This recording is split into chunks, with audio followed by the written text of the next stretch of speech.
سلام دوستان، دستگاه RO هست آپشن کن که داریم قسمت توی CIP میکنیم. دستگاه 100 متر مکعبی هستش.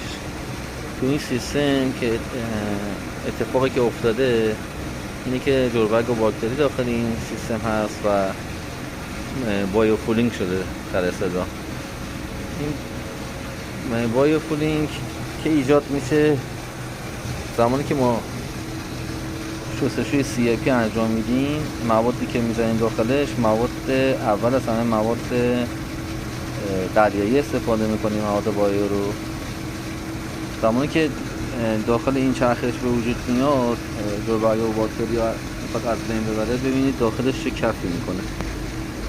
این کف مشخص میشه که مواد داره خوب کار میکنه.